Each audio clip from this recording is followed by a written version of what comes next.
अस्सलाम वालेकुम। अच्छा, आपके सामने दो जड़ी बूटियां पड़ी है। ये घोकरू है, बसकपरा घोकरू है जिसको मरकुंडे पश्तो में कहते हैं, और इसको खारखस्क भी कहते हैं, इसको भखड़ा भी कहते हैं। और ये जो आपके सामने पड़ा हुआ है ये पुनर्नवा की जड़ है। पुनर्नवा जिसको बसकपरा कहते हैं। भाई एक चीज मैं बताऊं, मैं पुनर्नवा की बात कर रहा हूं, मैं एट सेट की बात नहीं कर रहा। एट सेट अलग है और पुनर्नवा या बसकपरा जो है ये अलग है, और ये पंसार का आइटम नहीं है। अच्छा, ये दोनों चीजें जो है इसके बारे में मैंने बताया कि ये गुर्दों में काम करते हैं, जिगर और गुर्दों में, ठीक है, खासकर गुर्दों के मरीजों के लिए। तो ये पंसार से नहीं लेनी, ये आपने खुद दोनों चीजें मिल जाती है, दोनों आपने जो है वो खुद ले लेनी है। अच्छा, ये दोनों किस तरह काम करते तो ये भी मैं आपको बता दूं ताकि आपका इस नुस्खे पर यकीन बन जाए, क्योंकि जो भी बात होती है वो रिसर्च और मतलब उसका साइंटिफिक एनालिसिस जरूरी होता है।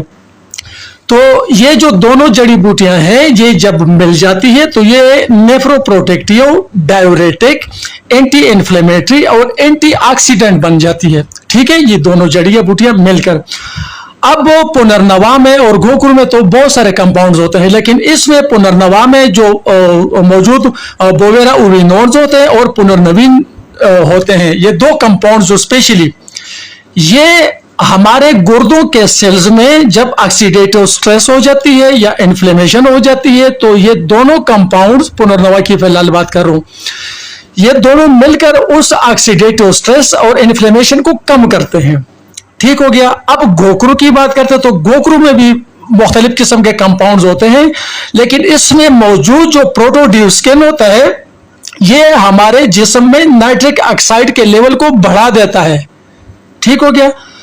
जब नाइट्रिक ऑक्साइड का लेवल बढ़ जाता है तो गुर्दों में जो खून की रवानी होती है, यानी जिसको रीनल परफ्यूजन कहते हैं, ये उसको भी बेहतर बना देता है।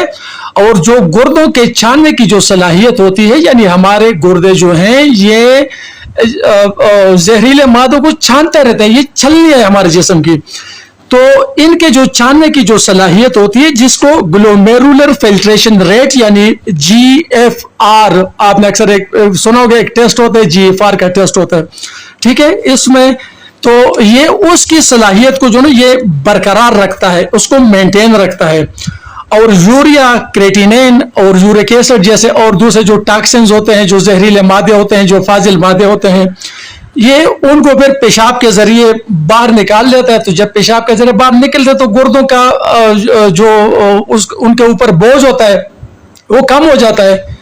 इसके अलावा ये भी मुशाहिदे में बात आई हुई है कि ये दोनों जड़ी बूटियां मिलके ये और ये, यानी ये बसकपरा, पुनर्नवा और ये घोकरू, खारखस्क, बकड़ा यानी मरकुंडे, ये दोनों जड़ी बूटियां जब मिल जाती है तो जब हमारे गुर्दों के टिश्यूज सख्त हो जाते हैं यानी फाइब्रोसिस हो जाता है, या जो हमारे गुर्दों का फिल्ट्रेशन यूनिट का नुकसान हो जाता है यानी ग्लोमेरुलर डैमेज हो जाता है, या हमारे गुर्दों की जो नालियां होती हैं, मतलब नालियां जो होती है वो खराब हो जाती है, तो जो जिसको ट्यूबुलर नेक्रोसिस कहते हैं, तो उसका अमल जब शुरू हो जाता है तो ये दोनों जड़ी बूटियां मिलकर उस अमल को सुस्त कर देती है। और जब वो अमल सुस्त हो जाता है तो मरीज के डायलिसिस का जो चांस होता है ना वो कम हो जाता है। बाकी शिफा अल्लाह ने देनी है। आप कोई भी दवा यूज कर रहे हैं, आप किसी डॉक्टर से करा रहे हैं, आप किसी होम्यो से करा रहे हैं, आप किसी हकीम से करा रहे हैं, आप कोई दम वगैरह कर रहे हैं, मैं उससे नहीं रोकता, आपका वो इलाज में नहीं रोकता, आप वो अपना इलाज जारी रखें, लेकिन साथ में इन दोनों जड़ी बूटियों को मिला के हम तो इसका अर्क तैयार करते हैं। अब आप अगर अर्क नहीं तैयार कर सकते तो आप इसका कावा बनाएं, दोनों को बराबर वजन में ले लें थोड़ा थोड़ा करके, और इसका कावा आप बनाएं और उसको सही खूब उबालें, यानी आप 4 कप पानी डालें, और जब 4 कप पानी में आपने हस्ब जरूरत दोनों में से मिलाया, बंदे को पता चल जाता है कि एक कप में कितना डालना है, ठीक है ना।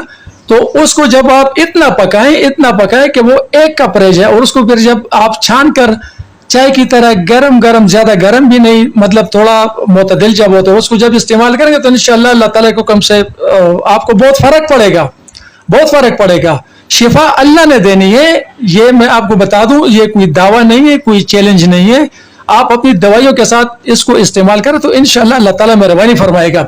इसके अलावा कोई बंदा ऐसा है जो कहते हैं कि नहीं मैंने तो वैसे ही पीने के मेरे जिगर और गुर्दे ठीक रहे, تو پھر تھوڑی مقدار میں تھوڑا تھوڑا اس کی چائے بنا کے بس تھوڑے سے کبھی کبھی 1 کپ چائے پی لیا کریں.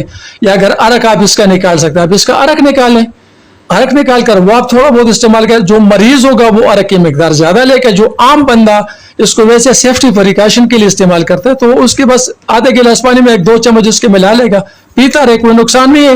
جڑی بوٹیاں ہیں میں آپ کو بتا دوں یہ پنسار سے نہیں ملتی, یہ بکڑا بھی مل جاتا ہے عام, اس کو بھی آپ اس کا پورا پودا لینا ہے پھر بھی ٹھیک ہے, صرف اس کے پھل لینے وہ کانٹے لینے پھر بھی ٹھیک ہے.